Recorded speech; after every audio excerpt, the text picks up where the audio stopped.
Now let's see the next concept, that is a type of equilibrium. Okay, equilibrium of bodies is clear. Now we have to see the types.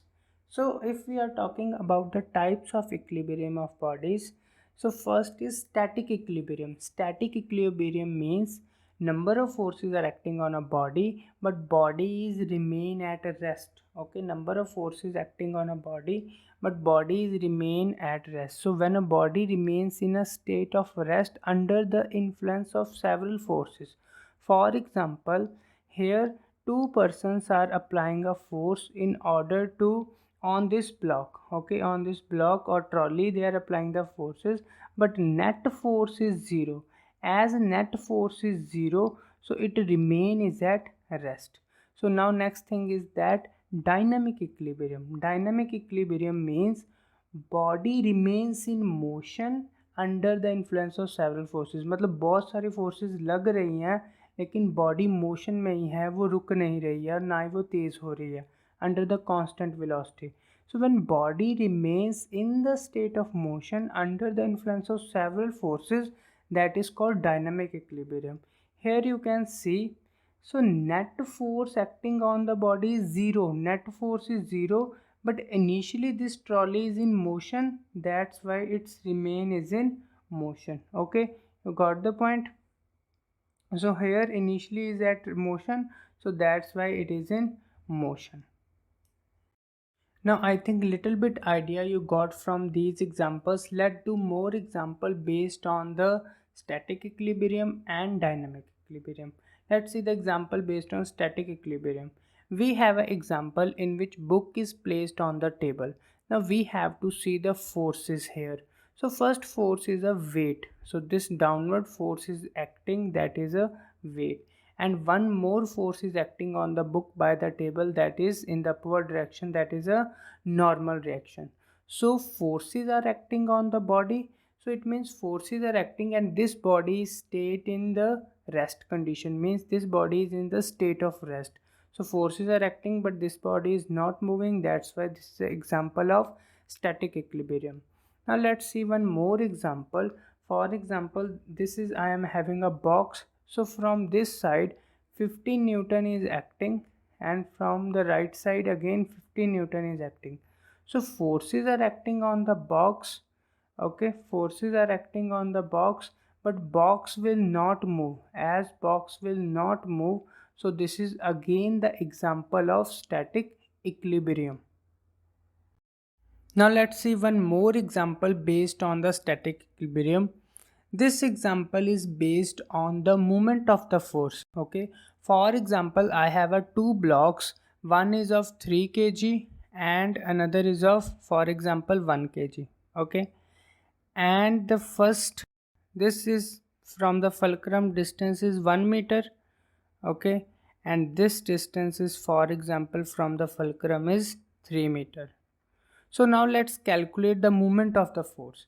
So if we want to calculate the moment of force due to this 3 kg, so here force is applying in this direction, here weight is acting basically. So here force is applying in this direction. So force, that is 3g, m into g. Okay, force this mg and this only g. So here this will create clockwise movement or anti-clockwise movement. So this is basically a anti-clockwise movement. So anti-clockwise movement I have 3 into 1. Okay, so I got 3 kgf meter. So clockwise movement I have to see 1 kg into 3. So clockwise movement I have 1 kg into 3 meter. So again 3 kgf meter. So now let's see both clockwise movement and anti-clockwise movement, both anti-clockwise movement and clockwise movement are equal to each other. So they are equal to each other. So this body or this whole system is in the state of rest. No rotation will occur because clockwise and anti-clockwise movement balance each other. So here forces are acting, movements are acting, means actually rotation is there, but net rotation on the body is zero. If net rotation on the body is zero, so this body is in state in the rest. So I can say that this is the one more example of static equilibrium and very important. Now I think the examples related to the static equilibrium is clear. Now let's see the examples related to the dynamic equilibrium. For the examples related to dynamic equilibrium, let's see the definition of dynamic equilibrium. Dynamic equilibrium means forces are acting on the body, but net force acting on the body is zero. As net force acting on the body is zero, still the body remains in a state of motion. So this is called the definition of dynamic equilibrium. Means body पे force तो लग रही है लेकिन net force zero है. As net force is zero, but still जो body है वो move कर रही है with constant speed. So now let's see the example of raindrop. So here I have a raindrop in which forces are acting. So first force is acting in the downward direction, that is a weight. Okay, first force is acting on the downward direction, that is weight. Now we have to see the upward force acting on the body, very important. So upward force is also acting on the body, and that is a friction force and buoyant force. So this friction force is due to the air resistance I can say that, and buoyant force that we will see in the fifth chapter. Little bit idea I want to give you, and also you have seen in the ninth class. Basically buoyant force, fifth chapter, you have seen that when body is in the fluid, so air is what, it is a fluid. So when body is in the fluid, upward force is acting on the body, that is a buoyant force. You have already done in the ninth class.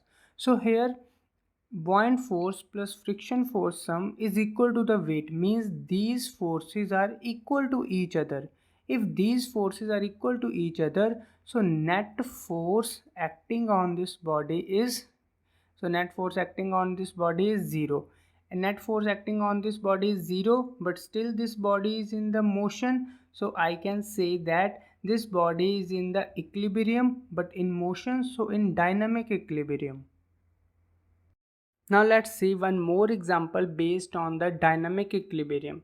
So next example is that revolution of planet around the sun. So here we have to see the number of forces. So first and foremost forces in this case is a force of attraction. We know that for two bodies there is always a force of attraction between them. So this force of attraction is actually used to revolve the sun around the, to revolve the planet around the sun. So this is also called centripetal force, means gravitation force is acting as a centripetal force. So net force acting on the planet is zero. Some students get confused in what is the meaning of centripetal force, that we will see in the C part of this chapter. For the time being, here you have to remember one thing, that net force acting on the planet is zero. So as net force acting on the planet is zero, but still the planet is in motion, so this is an example of dynamic equilibrium. Again, if we consider the smallest example, that electrons are revolving around the nucleus, so here the net force is zero on the electron, but still the electrons are moving, so this is again example of dynamic equilibrium. Now let's see one more example based on the dynamic equilibrium. So here I have the example of aeroplane which is flying at a constant height. So here this is example of dynamic equilibrium. How? So here we have forces. First force is simply, we know that downward force is acting, that is a weight. And next upward force in this case is acting. Which force is produced by this aeroplane? Yes, very good. Upthrust force is acting. So weight and upthrust force are equal in magnitude and opposite in direction. So net force acting on this plane is zero. So again I can say that net force here is zero. As net force is zero, but still this plane is moving, so this is again an example of dynamic equilibrium. So dynamic equilibrium, in simple word I can say that no force is acting on the body, net force is acting, net force is acting on the body is zero, forces are acting on a body, but this body is still in motion. So this is the example of dynamic equilibrium. I think examples related to the static equilibrium and dynamic equilibrium is clear to all. Now let's see the conditions for equilibrium. So two conditions are there, very important. First condition is that the resultant of all the forces acting on the body should be 0, means forces are acting on a body but result of all the forces acting on a body is 0. So this is simple. Now let's see the next condition, that is the algebraic sum of moments of all the forces acting on the body about the point of rotation should be 0. So what is the meaning of this? Little bit we have to elaborate this. For example, this is a rod, okay, and here we have two forces are acting, for example F1 and F2. Okay, two forces are acting here, and this point is, for example, this point is called point of rotation, points of rotation or point of rotation, I can say that O. So F1 will create anti-clockwise movement which we will take in the positive direction, and F2 will create clockwise movement which we will take in the negative direction. So positive movement of force and negative movement of force are such that the net, when we add, when we algebraic sum means when we add all these movements, so net movement on this body is 0, then I can say that this body is in equilibrium. So net force acting on the body is 0 and net movement of force acting on the body is 0, then I can say that my body is in the equilibrium condition, and this is very important.